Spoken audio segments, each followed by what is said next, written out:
Hi friends, welcome to my channel CA Joyam. Today we shall discuss the interest equalization scheme of the government to provide interest subvention on loans for exporters. Good morning friends, happy weekend. Now something related to interest equalization scheme, पर उसके पहले आप लोग GST amnesty का benefits उठा रहे हैं या नहीं उठा रहे, जो 30 जून तक आपको कंप्लीट करना है। जैसे GSTR 4, GSTR 10 भरने का विदाउट लेट फीस 30 जून तक आपको अपडेट करना है। जो नंबर कैंसिल हो गया है उसके सारे रिटर्न वगैरह पेनल्टीज पे करके 30 जून तक के नंबर रेस्टोर करवा लीजिए, ये एक है। दूसरा, 22-23 फाइनेंशियल ईयर का ITR अवेलेबल है। 22-23 फाइनेंशियल ईयर का जीएसटी एनुअल रिटर्न भी अवेलेबल है पोर्टल में, ठीक है। तो इनकम टैक्स रिटर्न भी भरना चालू करिए, जीएसटी एनुअल रिटर्न भी आप अभी भर सकते हैं क्योंकि सारा पूरे साल का फाइलिंग तो हो गया है। तो you have to keep all this things. Financial year 1920 से जीएसटी स्क्रूटिनी का स्टैंडर्ड ऑपरेटिंग प्रोसीजर भी लॉन्च हो गया है। So be prepared for GST scrutiny which is now automatic, मतलब आपके पोर्टल से आपके डेटा मिसमैच के हिसाब से आपका केस सिलेक्ट किया जाएगा। So there are so many things.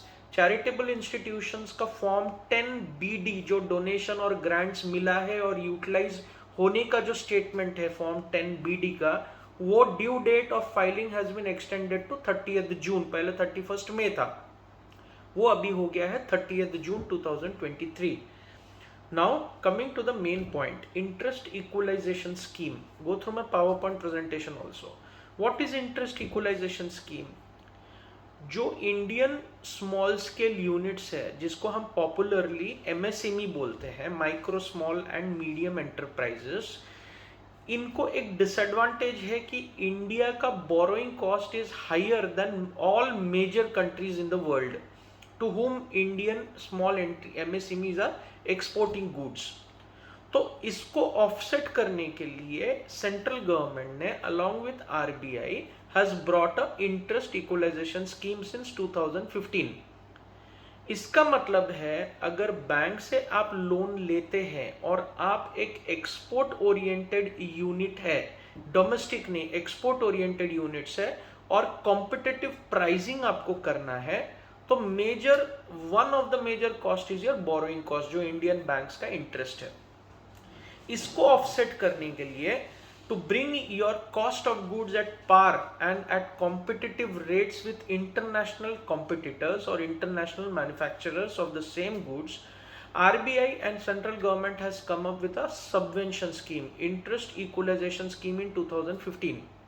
इसके अंतर्गत अगर बैंक लोन एक एक्सपोर्ट ओरिएंटेड यूनिट लेता है, समझ लीजिए 25 करोड़ का loan, interest rate is 10% per annum, आपको DGFT में अप्लाई करना पड़ेगा इंटरेस्ट इक्वलाइजेशन स्कीम के लिए with the sanction letter of the bank. तो पर एनम आपको 2 to 3% इंटरेस्ट रिडक्शन मिलेगा, मतलब 10% भरने के बाद 2 to 3% आपको रिएम्बर्स करेगा गवर्नमेंट, ताकि आपका नेट बोरोइंग कॉस्ट के वजह से, जो कि 10 के बदले अभी समझ लीजिए 3% मिला, तो 7% पर एनम हो गया। तो आप कॉस्ट ऑफ गुड्स का प्राइसिंग कम करके इंटरनेशनल मार्केट्स में कंपीट कर सकते हैं। So this is known as a interest equalisation scheme. November 2018 में ये 5% तक जाता था, जबकि रेपो रेट्स वगैरह कम थे, रेट्स भी थोड़े हाई थे बैंक्स के, पर अभी एवरेज में for exporters and merchant exporters it is 2 to 3%, 2% या 3% आपको मिलेगा। If you are a manufacturing unit then it is 2%, otherwise standard is 3%, manufacturing units को भी मिलता है। This is a interest subsidy in simple terms, ये एक सब्सिडी है जो गवर्नमेंट दे रहा है ताकि आपका प्राइसिंग कम हो और एक्सपोर्टर्स को बेनिफिट मिले। Pre shipment and post shipment दोनों लेंडिंग में, एग्रीकल्चर गुड्स में आप मैन्युफैक्चर कर रहे हैं, ट्रेडिंग कर रहे हैं, एक्सपोर्ट कर रहे हैं, फूड प्रोसेसिंग यूनिट है, फूड एक्सपोर्ट्स कर रहे हैं, फूड ग्रेन्स एक्सपोर्ट कर रहे हैं, वेजिटेबल्स एक्सपोर्ट कर रहे हैं, सनग्लास, आईवेयर जो इंडिया में बन रहा है, और वो पर्टिकुलर एंटिटी एम्प्लॉयमेंट भी जनरेट कर रहा है और एक बैकवर्ड एरिया को प्रमोट भी कर रहा है, ऐसे MSMEs are eligible MSMEs for interest subvention scheme.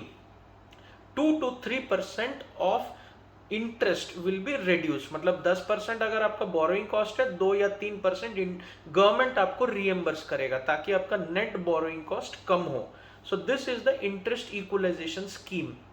अब 25 मई 2023 को, मतलब परसों, डीजीएफटी ने सर्कुलर यूज किया कि पर आईईसी इंपोर्ट एक्सपोर्ट कोड करना पड़ेगा ना, इंपोर्ट और एक्सपोर्ट के बिजनेस में आप है तो आईईसी कोड लेना पड़ेगा डीजीएफटी के through, director general of foreign trade के थ्रू। तो DGFT has capped this amount of interest subvention to ₹10 crores per annum per IEC, मतलब एक कंपनी मल्टीपल आईसी में भी जाएगा, उसका कोई एक्सप्लेनेशन है नहीं अभी तक, पर आईसी में इंटरेस्ट सबवेंशन का ग्रॉस अमाउंट का कैप है 10 करोड़। इसके ऊपर 2 या 3% इंटरेस्ट रेट में subject to maximum of 10 crore आपको इंटरेस्ट रिएम्बर्समेंट मिलेगा। मतलब आपका 500 करोड़ का लोन है, 15-20 करोड़ का आपको इंटरेस्ट बेनिफिट मिलेगा नहीं। 25 में 2023 से अमेंड किया गया है, the maximum cap of interest reimbursement is 2 or 3% subject to maximum of 10 crores पर आईसी। मतलब कंपनी मल्टीपल आईसी ले लेके ऐसा नहीं कर सकता, ऐसे कोई एक्सप्लेनेशन अभी तक दिया नहीं है।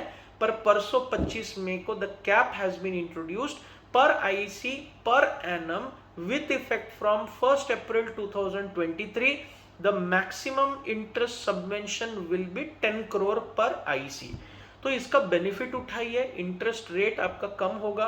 पावर पॉइंट प्रेजेंटेशन के थ्रू जाइए and have a nice weekend. Please do like and subscribe to the channel.